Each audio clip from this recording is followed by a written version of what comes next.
Again, thank you all for being here. We would like to ask Dr. Dean Busby, former director of the School of Family Life, and a colleague of Dr. Steinberg's, to do a brief introduction, and then we'll proceed to the main event. Dr. Steinberg will provide a lecture to us on secure attachments, the key to a happy, healthy, and passionate marriage.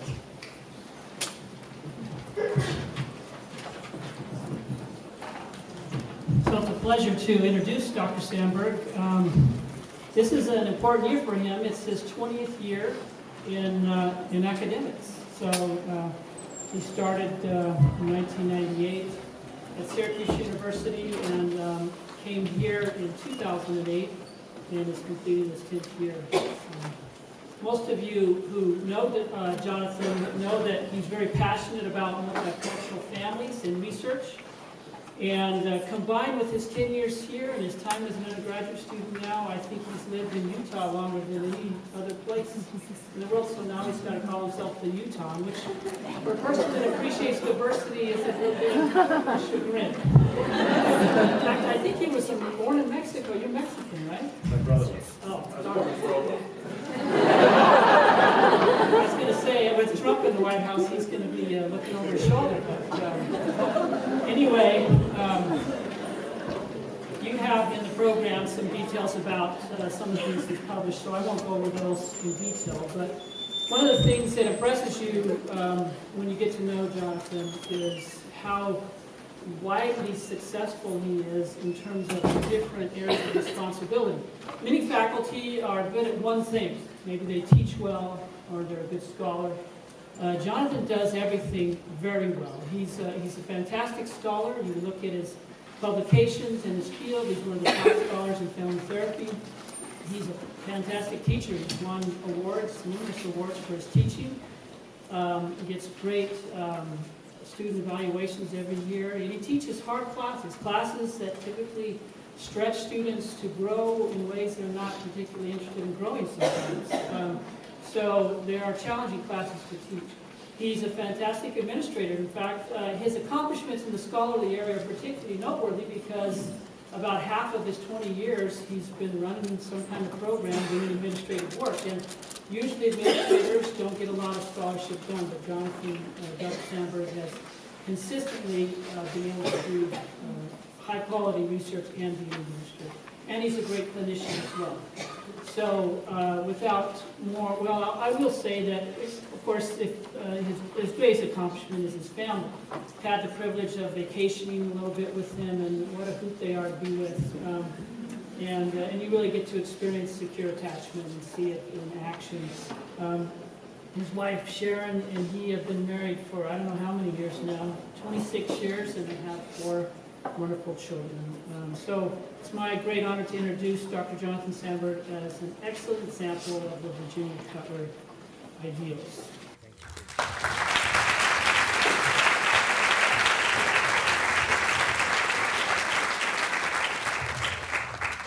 It's nice to be with you tonight. I hope we can get enough volume out of this. And there's lots of seats still. Can we have people that are, if you have empty seats in your row, can you move to the outside and leave the, or move to the inside and leave the outside seats available? That would be great. Thank you. With this many friends and family here, I'd much rather karaoke. And if you have been to our house, that would be the first thing we'd be doing tonight. I also want you to know that as I sat down, one of my daughters immediately said, "Exactly how long is this?"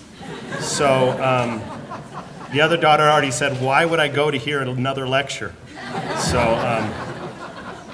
So just so you know, I'm planning on talking for 50 minutes. Word on the street, extra credit goes to the students after 40 minutes. So set your timers right now, and you'll be in great shape. I'm going to try to talk just a little theory about attachment, and then talk about some practical applications, then some research, and then we'll talk about our own lives, okay? And I hope that I won't bore you. What I've learned about attachment has changed my life. It's changed the way I talk to people. It's changed the way I listen to people. It's changed the way, most of all, I see what people need. And when I interact with them and I see a behavior that seems weird or hurtful or inappropriate, When I look at it through an attachment lens, I can understand that they're trying to be heard and seen and loved. And so the greatest gift I believe we can give each other is to really do that, to really see and hear and love people. So this, what we're talking about tonight is very personal for me. I got my clicker here somewhere. Can you hear me okay? Okay. The Harvard Grant Study is a study that they followed some young men, some boys even, in the Boston area, some inner city boys, some boys that ended up going to Harvard for up to 75 years. And George Valiant was kind of the last study project manager who resurrected it. And he made this great observation.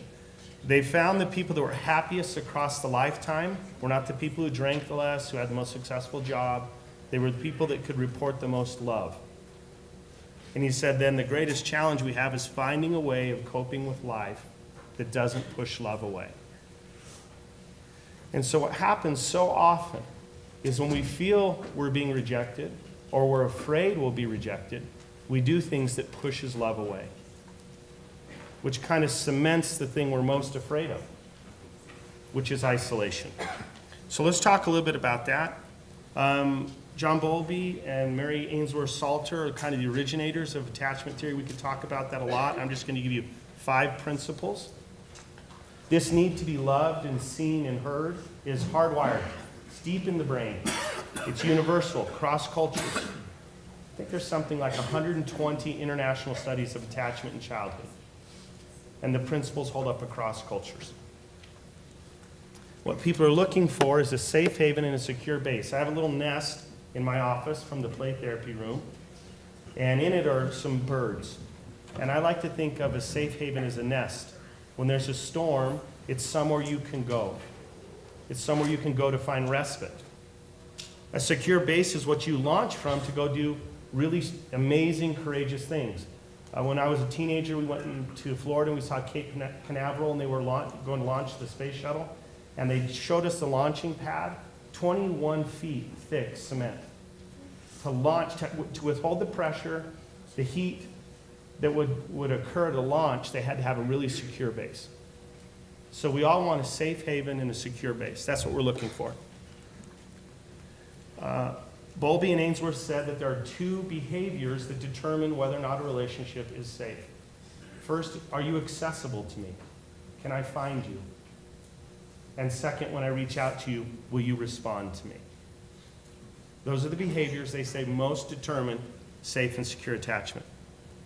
We need to also remember that to be isolated is traumatizing. I'll let Sue Johnson say more about that later. We're having some glitches here with my slides. So my 5 is gone and my 3 is there twice, but that's okay. We'll work with that. When we have a threat of isolation, we have predictable responses. You can predict it. First, there'll be a little protest. That might look like somebody yelling or screaming, right? Then you might have a little despair, maybe some pouting and some withdrawal. Then someone might sink into some depression. And then in the end, they do this defensive detachment. They separate themselves from the person who might reject them. You see that over and over and over again in children and adults. It is an adaptive behavior if it gets the other person to engage again. It's a maladaptive behavior if it causes the other person to reject you. And again, what we want is we want people to love us. We want people to look after us. Bowlby said it was cradle to the grave, from infancy to adulthood, to death, actually. And we'll highlight mostly couple-based attachment today, but I want to show a video clip if it'll let me. Having a little trouble with the slides here. Okay, and I'm going to present it a little bit to you, but we could talk about this all afternoon. So, what is attachment? In a nutshell.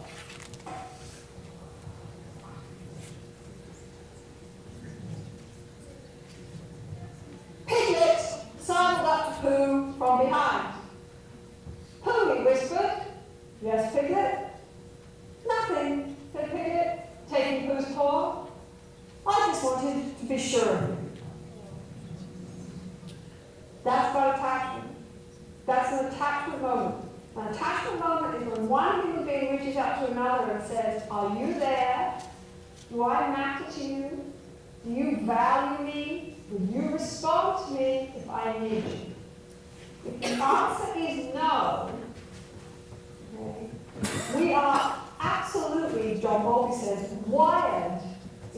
by evolution to respond with alarm. Isolation is inherently traumatizing. That's why we call isolation in our criminal system cruel and unusual punishment. Yeah? Okay, I'm going to give you an image from the trauma book. For example, the Celtic people had a very dark view of life. They saw life as the fact that in life what you do is you stand in a dark, narrow passageway with your back against a wall while a dragon comes for you. There is no way out, and you will lose the fight. That's given. We all die. So what is the point then? The point is how well you fight. Attachment theory says there's another piece. The piece is, do you stand alone in the dark while the dragon comes to you, or is there someone standing beside you? If there's someone standing beside you, that makes all the difference in the world. Okay. So she says, if I call to you, will you respond to me? Do I matter to you? Those are the questions we're asking. Another way to think about it is, there are two fundamental questions each of us ask early in childhood and we ask throughout our lives. The first is, am I lovable? Am I worth loving? Am I worth your love? And the second is, can I trust you to provide love? Now, who provides that to us when we're very young? Our parents, hopefully, or our grandparents, or our caregivers, right? And if the answer will be either yes or no to each of those questions.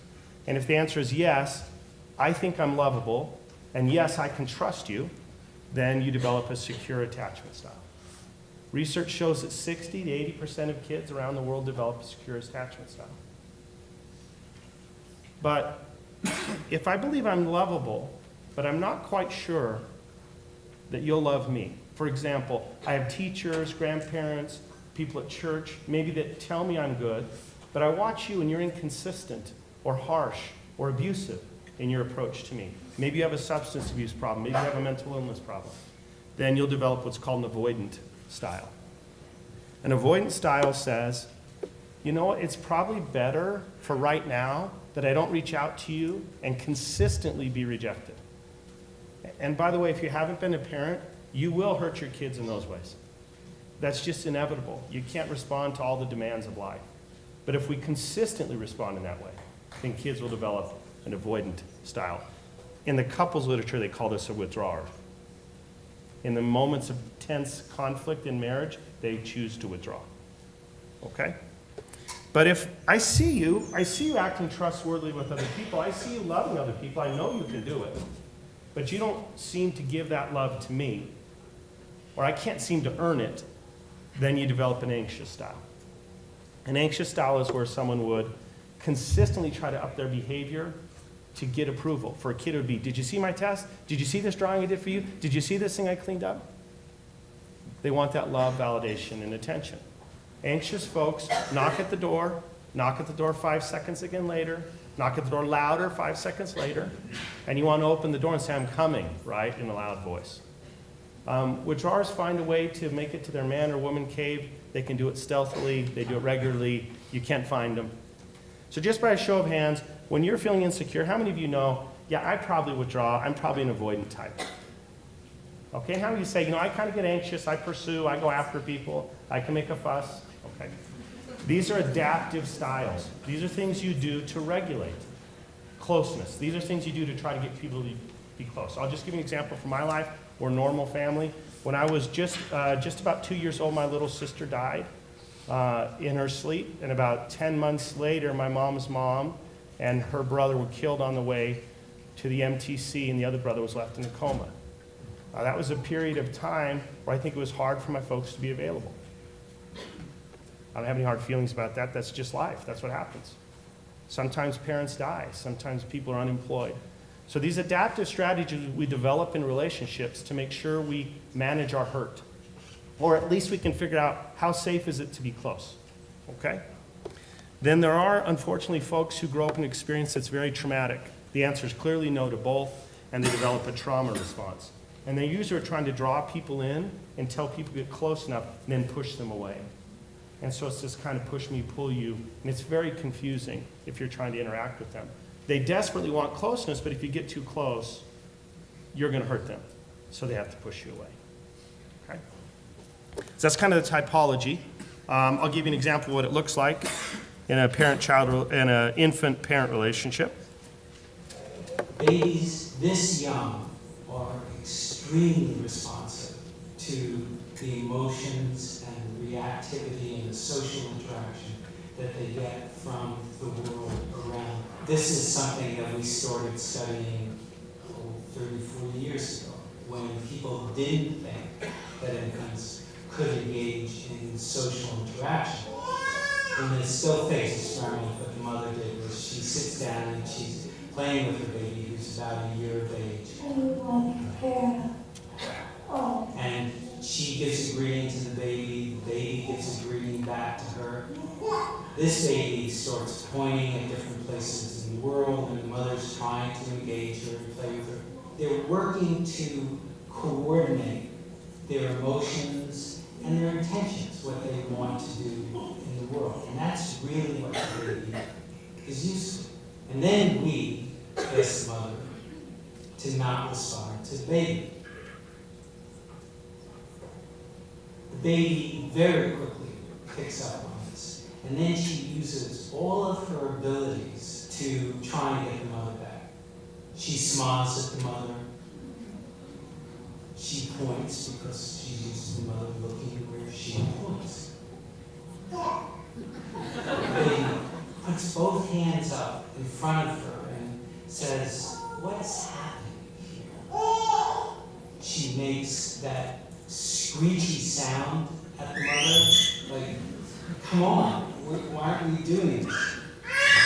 Even in this 2 minutes, when they don't get the normal reaction, they react with negative emotions, they turn away, they feel the stress of it, they actually lose control of their posture because of the stress that they're experiencing.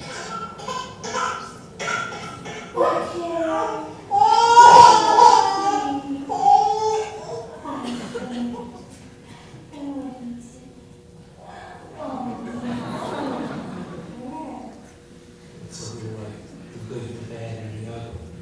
The good is that normal stuff that goes on, that we all do with our kids. The bad is when something bad happens, but the infant can overcome it. After all, when you stop the still face, the mother and the baby start to play again. The ugly is when you don't give the child any chance to get back to the good. There's no reparation, and they're stuck in that really ugly situation. Babies. So it's not an exaggeration to say that disconnect is distressing. It's traumatizing. You saw it with the baby. Now, how long did it take the baby and the mother to reconnect? Very quickly. That is probably a sign of what? A secure attachment, right? We're going to talk about repair at the end, but I want to make this really clear. What Ed Tronick said is true. Disconnect is not our enemy. The good is when we're getting along. The bad in life is when we're disconnected. The ugly is when there's no chance for repair. That's where the ugly lies. And healthy couples, they repair. They repair a lot, and they repair quickly. And we'll talk a little bit about that. Okay. Couple level attachment is different in a couple ways. It's a horizontal relationship. It's not a vertical relationship. In a vertical relationship, one person has responsibility for the other. The person who's one down in a position of power does not have the responsibility to give something back. A horizontal relationship is a reciprocal relationship. The responsibilities are shared. I owe something to Sharon, Sharon owes something to me. We need to take care of each other. One of the hardest things to explain in therapy is damages of a vertical nature, parent-child, can't be repaired horizontally. So we can talk more about that later if we were doing a clinical presentation, but that's one of the reasons it's important for people to figure out where they are with God, because that's another vertical relationship that can help overcome the damage of your own parent-child relationship. Fear and uncertainty are traumatizing to adults as well. We showed a clip for those of you that were here earlier about a guy at a Bulls game who was on the phone. The kiss cam was going around. 3 times the kiss cam came to them. He wouldn't even look at his wife. She's pounding on his shoulder. They're being embarrassed in front of everyone. The Bulls mascot comes, pours a beer on his head, picks up his wife, and takes her to the exit. She's distressed because he's not responding. Think about your own relationships that you have, even with peers or roommates. What happens when people don't respond? The same kind of protest, clinging, defensive detachment. That stuff happens in all relationships. It matters to us as adults as well. And there's an additional component. By the way, the only thing that was taken out of the interaction with the mother and the baby was the responsiveness. She was available, she was accessible, she just didn't respond. In a couple relationship, the accessibility and responsiveness leads to this engagement, this mutually satisfying attachment need meeting in connected interaction. And we'll talk a lot more about that. That's a unique part of the couple relationship. This is the struggle we have today. We live in a world where people value not being hurt more than they value deep connection. The chance that I might get hurt in a romantic relationship with someone, avoiding that is more important than the risk that I might be really happy and connected. And I'll just show you a quote from C.S. Lewis in a cartoon somebody made to it that helps me explain this. To love at all is to be vulnerable. Love anything in your heart will certainly be wrung and possibly broken. If you want to make sure of keeping it intact, you must give your heart to no one, not even an animal. Wrap it carefully around with hobbies and little luxuries. Avoid all entanglements. Lock it up safe in the casket or coffin of your selfishness. But in that casket, safe, dark, motionless, airless, it will change. It will not be broken. It will become unbreakable, impenetrable, and irredeemable. Garth Brooks has a song about this called Standing Outside the Fire. We call people strong and courageous who don't have to connect to others, who don't need others. Where there is no risk, there is no intimacy. Intimacy means closeness. It's not just the Mormon word for sex. Okay? Intimacy means closeness. And I know that I need a new word for Mormon. I just haven't come up with one yet. Maybe you can help me out afterwards. But it's important to recognize you can't be close to others without some risk. So someone put this to a cartoon. It's this quote to a cartoon. So this young lady is trying to express love and affection to this man, and he stabs her heart in a malicious way, stomps on it, and breaks her heart. She decides to put it in a casket, wrap it up. Her steely face, she's not going to let anyone hurt her again. But she notices that other people are connecting, some romantic, some friends, some other kinds of connections. This gentleman, check out his heart. He's been there, he's done that. He comes to try to get to know her. She's tough at first, then she wonders a little. He asks about the casket. She says, not a chance. She's terrified. Most angry behavior is just fear in costume. And then he decides to leave. This is my favorite scene because this is where risk comes in. She decides to throw the key. It's a risk. He's not dishonest. He takes out her heart. He's a little aghast. But he works on it with vigor. And now these two broken-hearted but mended-hearted people spend some time together. And then as they get close, it gets scary. She's off balance. She doesn't know what to do. This is new territory. She's frightened. But to love it all is to be vulnerable, and it's worth the risk. We have to be courageous. I just spent 5 years working in a young single adult situation in the Church of Jesus Christ of Latter-day Saints, and I've seen a lot of wounded hearts and people who are no longer interested or willing in risking. And I can, with love, try to encourage you tonight that it's worth the risk. Okay, we're going to talk about some research now. I will try to be quick and entertaining, because I know some of you have already tuned out as soon as I said the R word. Our brains and bodies are actually created for connection. This is not a religious statement. This is a scientific statement. I'll give you a couple of examples. James Cone, who was originally a psychologist and then became a neurologist. Well, he's not a doctor, so he's a neuropsychologist. And he has done some research on what happens in the brain in times of connection. So there are some threat centers in the brain, some fear centers. And when they light up, our body responds with cortisol and other stress hormones. It's hard on the body, but when you're trying to run from the saber-toothed tiger, being hard on the body isn't the concern. Outrunning the tiger is the concern. So the body pumps itself up so it can do that. He had a little experiment he did where someone was in an MRI tube, and there was a little red X, and they flashed the red X. And if you flash red X, I think it was a 30% chance that your heel would get shocked. Now, you were getting paid to do this, so people volunteered. And when the red X flashed, 9 threat or fear centers in the brain lit up. Then they had a second condition where you held the hand of a lab assistant you'd never met. The same experiment you went through, 5 fear centers, threat centers lit up in the brain. Then on the last condition, they had people hold the hand of a partner who they had previously rated as a secure attachment, and only 1 threat center in the brain. Connection is the state of rest for the body. Disconnection is stressful. We were made to connect. Let me talk to you a little bit about oxytocin and dopamine. Oxytocin and dopamine are both classified as neurotransmitters, but people also talk about oxytocin as a hormone. And they have different purposes, but when they crosstalk, you'll see how attachment comes into play. So the key for dopamine is it is a center, it's the reward and actually motivation center of the brain.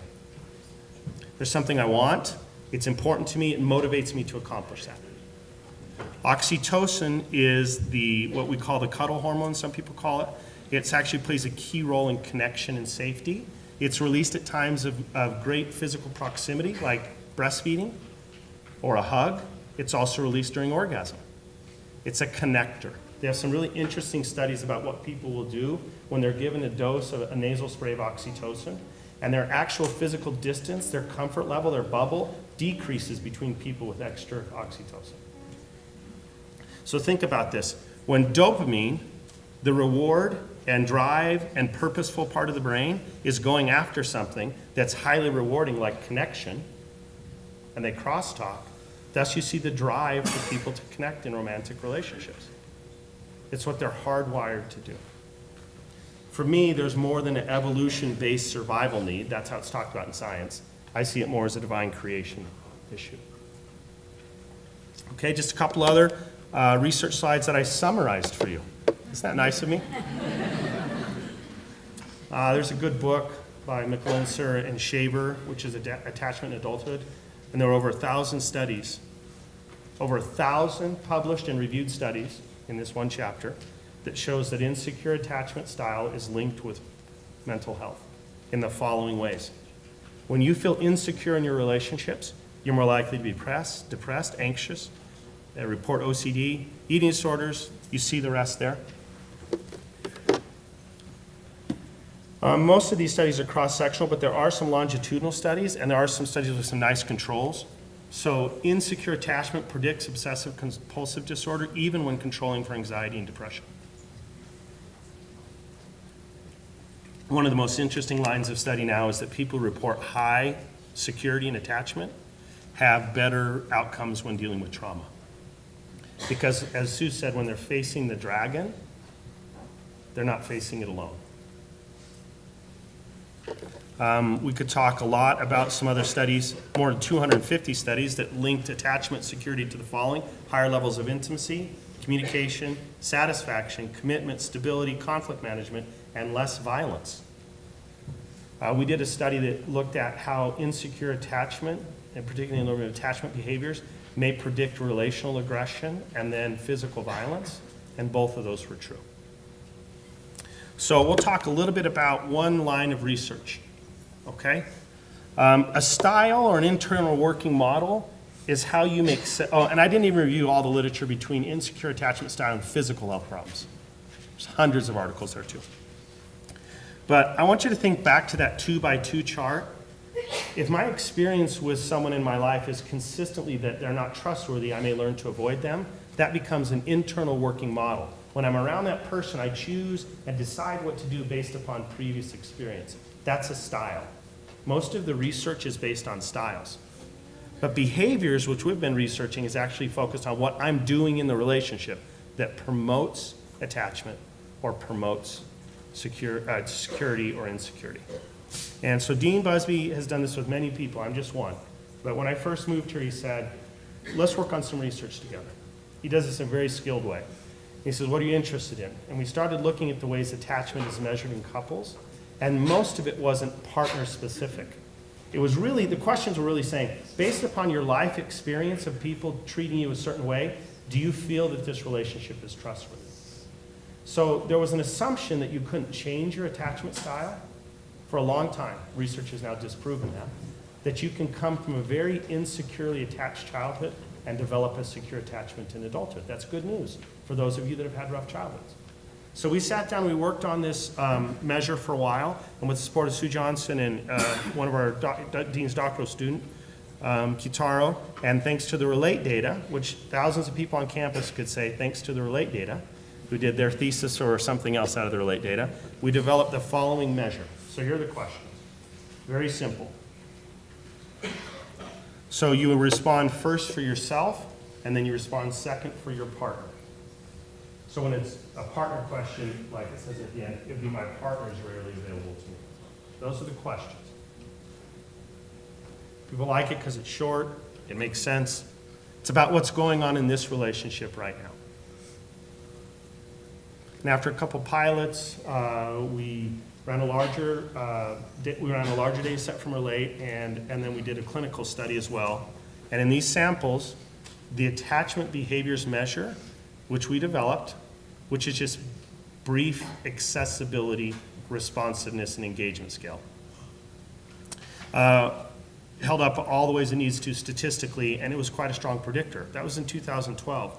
Since then, there have been 30 studies completed using the BEAR, with over 54 authors and 28 students and 13 theses dissertations, both in community and clinical settings. I've been very surprised. You just put at the bottom of an article, please contact us if you're interested in using it. And we have 7 universities using it. I was just contacted by a community mental health center yesterday. And I'm not sure why it's so popular in Turkey, but like 3 different studies are being done with folks in Turkey. And then these are the translations so far, just in the last 6 years. So mostly that's because Dean knows how to create a good measure, but it speaks to things that people want to understand about their relationships. So I'm just going to review 4 studies very briefly that will use this data set that will be interesting. And then I'm going to talk with you, and you're going to participate about what they mean, okay? And so I'll say, this is the part where you participate, okay? So one of our master's students conducted a study with 1,033 married heterosexual couples from the RELATE data set. And I just want to say that these principles apply absolutely to couples in same-sex relationships. This need to be connected and to be loved is a universal need. But our data set was heterosexual. And we found that for every unit increase in poor attachment behavior, so the wife in the study rated herself lower on attachment, there was almost a 200% more likely a greater chance that she would have poor diet and low physical activity levels. Why would that happen? If a woman's reporting in a relationship that her attachment behaviors are low, meaning she doesn't feel that she's accessible, responsive, and engaged with her husband, why would she be more likely to eat crappy food and not exercise? What do you think? She feels like crap. Okay, she doesn't feel happy, she doesn't feel good, okay? What else? Think about, why would a lack of accessibility and responsiveness determine whether or not we get up and go to the gym? Yes? You don't feel like you're worth it? Yeah, maybe it's something about my value in this relationship, okay? And particularly if I'm saying, I don't feel like I can do those things for my spouse, I'm not a good spouse, perhaps. Okay. Good answer. Okay, we're just gonna go through 4 of these. So that's interesting to think about. Second study. This is a community clinical sample, so people were coming to therapy, and we looked at relationship stability, relationship satisfaction, and their levels of communication. And we looked at cross-partner differences. This is another great idea that Dean had done with some previous colleagues. So I'll just use Sharon and myself as examples. So if we come into therapy and Sharon rates my bear on average as a 4, meaning 4 out of 5, I'm fairly accessible, responsive, and engaged. But I rate myself as a 5. I see myself as better than Sharon sees me, which never happens along those gender lines in a marriage. That's called self-enhancing. But if I rate myself as a 2, and she rates me as a 4, then that's self-deprecating. Okay? What do you think happens in couple relationships when one or both partners self-enhance? So it might look like this at home. Sharon might say to me, you know, I don't feel like you're there for me very much lately. And I say, sure I am. Look at all these good things I've done. What do you think happens over time to stability and satisfaction? If she's a pursuer, she'll turn up the volume on that complaint. And if I'm a withdrawer, then I will find ways to avoid that truth like the plague. Right? Interestingly, this study had a mediating variable of communication. And what we found is that self-enhancing influenced satisfaction and stability through negative communication. Okay? And one of the things we've learned is we've done these studies now, these 30-some studies, lots of authors. Partner reports are more accurate than self-reports. Just so you know. It doesn't mean your partner always knows best, but sometimes in terms of attachment, their rating may be more accurate and more predictive. Okay? That was with Josh Novak. Here's an interesting one. Well, Lori Scatty, this was her doctoral dissertation. Research is always a team, by the way. And this study was on texting in couple relationships using a measure Sarah Coyne had developed. And these were all young adults in what they described as committed relationships. So ages 18 to 25. That wasn't meant to be funny. I'm just saying what they described it as. So some of these are going to be very obvious to you, but sometimes when you research to show what's really obvious is actually true. So interestingly, the male texting frequently, with frequency, just simply meant how often he texted, was negatively related with satisfaction and stability for both males and females. Meaning the more he texted her, the heterosexual relationships, the less stable they felt and the less satisfied they felt. Both partners. The more she texted, that was associated with her own sense of relationship stability and satisfaction. Let's pause there. I'm going to ask you about that. Why might his increased texting be bad for stability and satisfaction?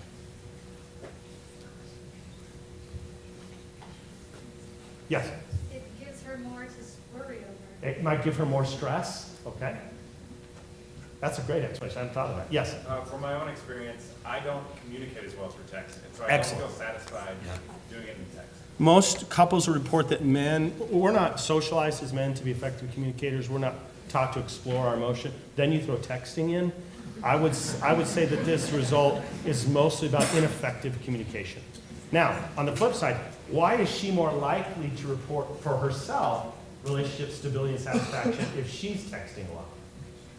Yeah. So you can like think it out and think about what you actually want to say before you say it. Yeah, I think it's an issue of perceived connection.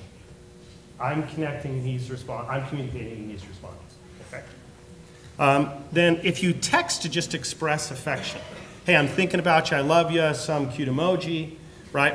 That's associated with positive ARE, a positive accessibility, responsiveness, engagement for both partners. Because when I'm in the middle of the day just saying to you, I'm thinking about you, that says to Sharon, I'm both accessible and responsive. I'll give you a clinical story. I was working with a couple a long time ago, and they were both remarried, and both had different narratives from their first marriage. The narrative from her first marriage was that he was unavailable, he didn't care, he left her abandoned, and then he actually died. And his narrative from his first marriage is that she was wonderfully stable and secure, and if I remember right, she didn't need a lot of reassuring. Well, you brought those two folks together, and they came in one time, and she was furious. He doesn't think about me, he doesn't reach out to me. The body language, separate sides of the couch, a lot of anger. In the first year of a remarriage is tough. You have to help them stabilize right up front. And then so it was just one of those bad sessions where they came bad and they left worse. And then kind of a last desperate ditch thing, I said to him, she really thinks that you don't think about her, that you're not important, she's not important to you. I have a hunch that you actually think about her all the time but never say anything about it. And he tried really hard to claim that that was true. So as they're leaving, I said, you better find some way to communicate 3 times a day that you're thinking about her. This is looking bad. They came back the next time, holding hands, happy. And I said, what happened? He said, he just leaves me a little note. he texts me. So I guess what I was experiencing was the fear of here we go again in this new marriage. But it's not like my old marriage, right? That's what happens when you reach out to show consistently, men to women, that I'm thinking about it. Okay? Now, this is interesting. Male texting to be hurtful. I'm not quite sure why they would do that, but one of the items was, I use texting to be hurtful. Predicted negatively all female variables. I don't think that we need to discuss that at length. But one variable we didn't use in this study, but we used in a poster was texting by either gender to apologize. Texting to apologize resulted in lower stability and lower satisfaction. Okay, now, what does this all mean? All of these relationships were mediated. Let me describe to you what mediation means. They were mediated by attachment behaviors, meaning, for example, and I'm having to work on 2 screens here to get my notes, sorry. And the mics are going to go out, but otherwise.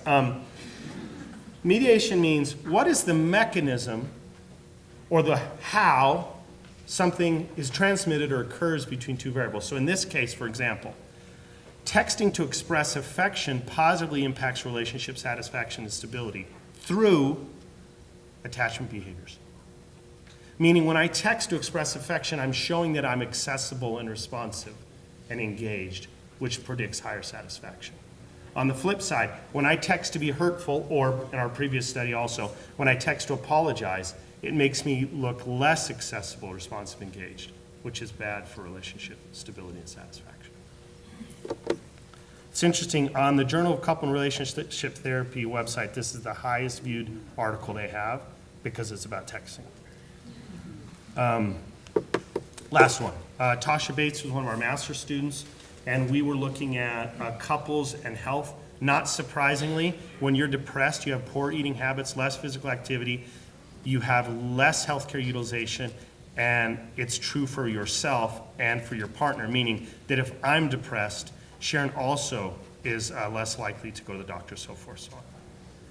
But the BEAR scores, meaning how they scored on accessibility, responsiveness, engagement, the higher your BEAR scores, the lower your total reported number of health problems.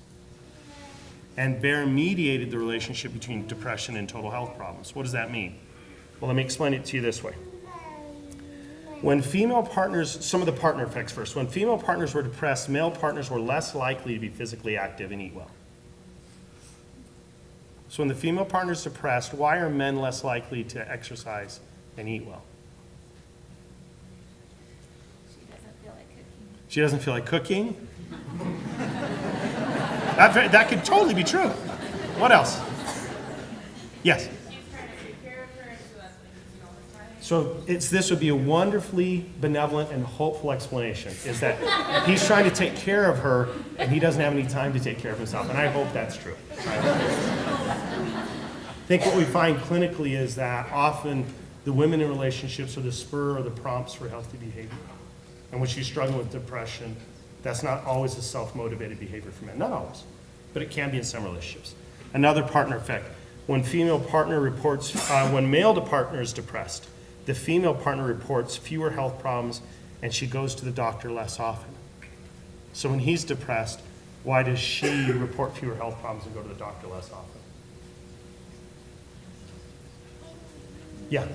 She feels needed. Yeah, she feels needed, and she's probably taking care of him, right? If it's a traditional gender split in a relationship. Okay? I'm going to skip some of that, but Angela, for time's sake, Angela Bradford's done some really nice work on moderation and how the variables in the BEAR, the accessibility, responsiveness, and engagement, are moderators in important variables. I'll just summarize it this way. Accessibility, responsiveness, and engagement are positively related to relationship quality, couple communication, physical and mental health, self-esteem, and also negatively related to relational aggression and physical aggression. Meaning, the more securely I feel connected to Sharon, the less likely I am to be relationally aggressive and hurtful or physically violent. And then BEAR mediates or moderates all kinds of other variables. A couple that I think are interesting is that when one partner is a gamer and they spend a lot of time playing video games, the outcome that their partners report the most, is the most distressing, is a decrease in time together. It's not necessarily that I'm morally opposed to the game as it is that I feel neglected in the relationship. All right, so now I'm going to get you to the practical stuff because I know this is what a lot of people are here for. Okay, all of us, every one of us. I want you to be honest with yourself for a second. How good are you at being accessible to people? How good are you at being responsive when people reach out to you? If you're not very good at it, what are the roadblocks? What do you think are the primary roadblocks in today's society for me being responsive and engaged and accessible to sharing? The phone. Let's talk about the phone. Okay? How does a phone and the time spent on it make you less responsive and accessible? What does that look like? Yes? It's not just a phone anymore. It's I gotta check my emails. I've got something from work I have to text. Oh, I just saw this. I need to look at it. It's a huge distraction. So here's a question I never saw in therapy when I started 25 years ago. Hey, therapist, can you help us? We're arguing about whether or not it's okay to have our phones in bed. Can you be a referee on that? This is something I'm asked somewhat regularly now. I had a gentleman, an older gentleman, I was in a meeting with this weekend who raised his kids a long time ago, and he said this very insightful thing. He said, I barely managed when I was a young father to start a business, to take care of my family, try to serve in the church and community. I never could have done that if I needed to reserve 3 to 5 hours a day for my phone. That was an impactful statement. The first time I started hearing about this in therapy is when I had a client say, I try to talk to her, but she's always on her Facebook. I said, what does that sound like? What does that look like? As it was a description, it was the same kind of language you hear with emotional affairs. So the greatest gift we can give each other in terms of our basic human needs is to look at someone when they're talking to you, pay attention to them, be empathetic, and give those faces that let somebody know you're thinking and listening and caring. But we're bad at that. We rarely make eye contact anymore. If you're not sure where you are with that and you're in a serious relationship, just go home and ask your partner. It'll go a little painfully at first, but then you can repair and reconnect. Just go home and say, which of the AR need do I need to work on? And then do not protest. Do not go to the man or woman cave. Listen and say, through gritted teeth, I'll try to work on that. No one knows better about your level of accessibility, responsiveness, and engagement than your kids, your spouse, your family members, or maybe a roommate. Do you know what we're hearing a lot now from young single adults? Reflecting back on their earlier experiences is having disconnected parents because of the phones. Okay?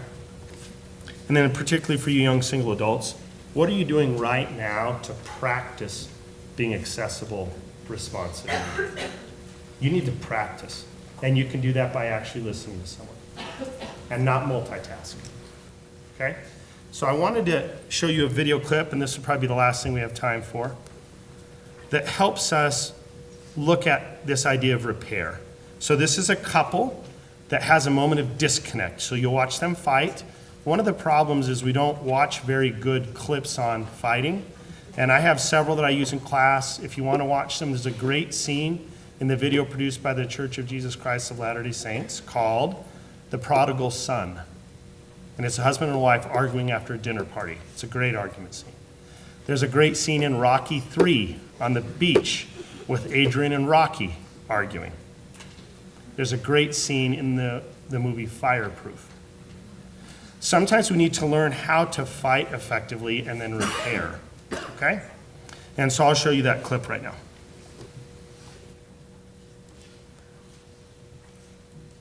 Now let's look at the exact same drama in an adult couple at a moment when emotional connection is lost. We're going to film your session today so that you can watch it later. Yeah? Okay, I'll be back in just a second.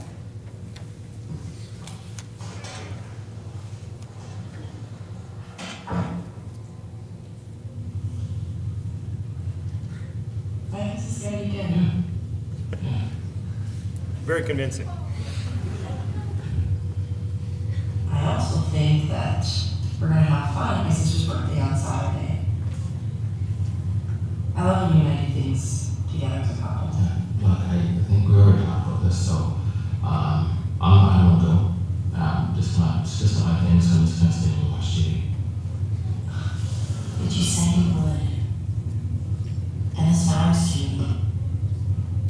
It's important that we do this with my family.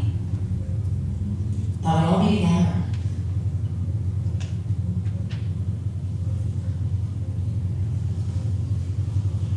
What is happening here?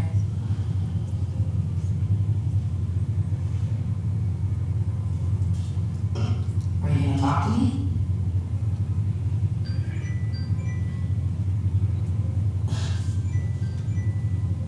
Are you putting up your wall like you always do?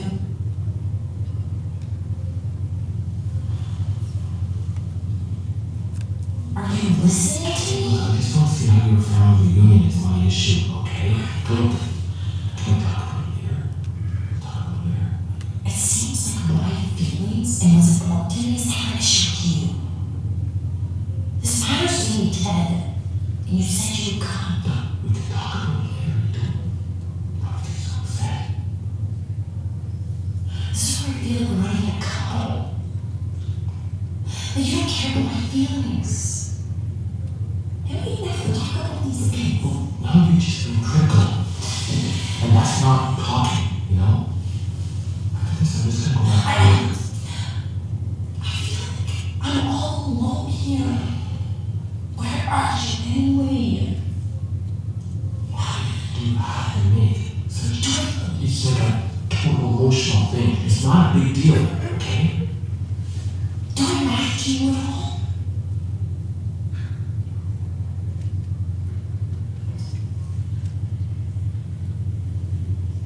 You're mean. Mean and selfish. You don't care about anything but yourself. Why don't you marry me then? Good question. Why did I?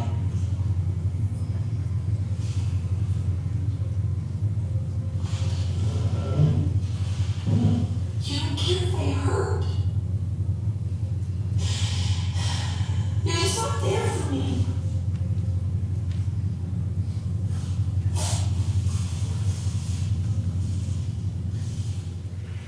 When we feel cut off from our loved one, we go into a kind of panic. We have lost the connection that is our main source of safety and comfort. The baby becomes overwhelmed by fear. So he explains the baby part of it again that we watched earlier. Now this is the effort to reconnect by Ted. Okay, look, you're really upset, and it's not you, okay? It's not you. And you're right, when it comes to this topic, I shut right down. It's just your family, it's just so intimidating. And they're always asking questions about my career, and how I'm doing, and how we're doing, and it's just a little much. I just block it out, okay? But it's not you, and you're very upset right now. And I don't want to see you upset, and I don't want you to think that I don't care about your feelings. So, when this thing is done, we'll get out of here, and we'll talk some more. So you're right, we have to talk, okay? Okay? All right. I'm sorry. So when the withdrawer, which was clearly him, when the withdrawer makes attempts to reconnect, it's very calming neurologically for the pursuer. She got a little panicky in her pursuit because she felt like she was losing him.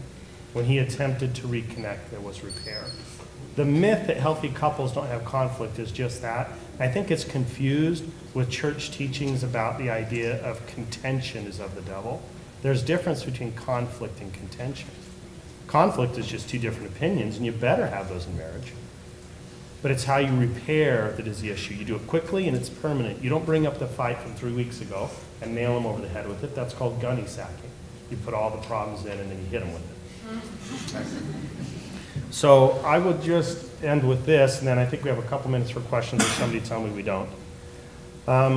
When I think about particularly my experience with students, what I experience students most want is real human connection with somebody else.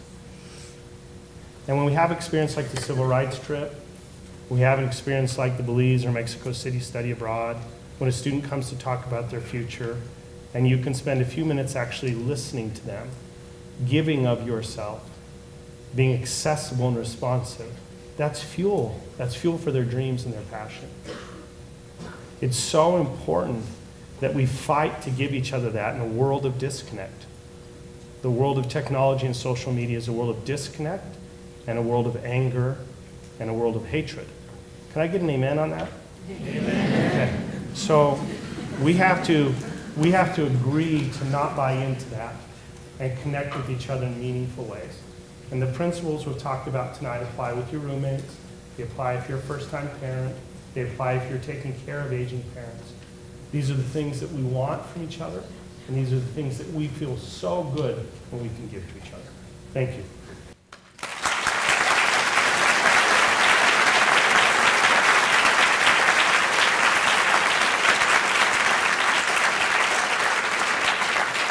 Laurel, are we done time-wise? Is that it? I can't see. Are we done time-wise? Where's the... Okay. Okay, question or two? Yes, way in the back. I just had a question as far as accessibility and Yes. the relationship. So for example, in my marriage, I'm the stonewaller, and I shut off and I argue, and Okay. I'm obnoxious. But my husband, I can't reach him during the day, and then if I do reach him, it's like, I'm super busy in a meeting, and and he's always busy, he's always busy. Yeah. It's home, he's still busy. So Yeah. what kind of accessibility is it? Is it just emotional? Well, the problem is we've created worlds where we're legitimately busy, and they go against the principles of healthy relationships. So every one of us in a marital relationship has to find ways to be emotionally accessible to our partners on a daily basis. Now that will shift on your schedule if you're on Marine Reserves and you're gone on the week. I mean, life has its challenges, but yes, we have to find ways to be accessible or emotionally accessible to each other. Maybe one more? Yes. What suggestions do you have to help young or emerging adults take the risk? Yeah, okay, great question. So how do we help young single adults take the risk? We need to talk more positively, us old lame folks. We need to talk more positively about marriage. It starts there. We need to express more confidence in them. Jason Carroll, who's done some research on this, said that the biggest message of delay and you're not ready for relationships comes from parents. So we need to express confidence in people.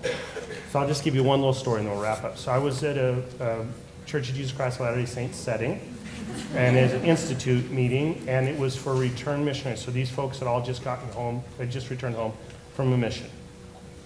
And there were about 33 of them, and they were talking about dating. And I was in the back, supposedly observing. And somebody said, what's the best advice you got on marriage and dating post-mission? And someone raised their hand. And they were very sincere. And this is in Springville. The biggest thing that we need to do is make sure that we don't marry someone who's not a member of the church and can't take us to the temple. And they started talking about it for a while, and I finally jumped in. I said, do any of you know someone in Springville that's not a member of the church? and nobody raised their hand. And I said, let's talk about the real issue that you're going to come home, not date, get discouraged, and begin to hate the opposite sex. So we spent 20 minutes talking about that, and what we came to the conclusion is you have to revive casual dating. Someone in our YSA stake defined casual dating as less than 2 hours, less than $10. And we set a kind of a joking rule that in our stake you couldn't think about whether someone was the right person for you until at least 10 dates. And they negotiated me down to 7. That was as low as I went. So people are making decisions about whether they should marry someone before they've gone on the first date. And it's escalating. So they don't have casual dating, which is just to get to know people. So express confidence in marriage, demonstrate that. Express confidence in their ability to have successful relationships and help them understand what casual dating is. So thanks, we better wrap up because there's refreshments.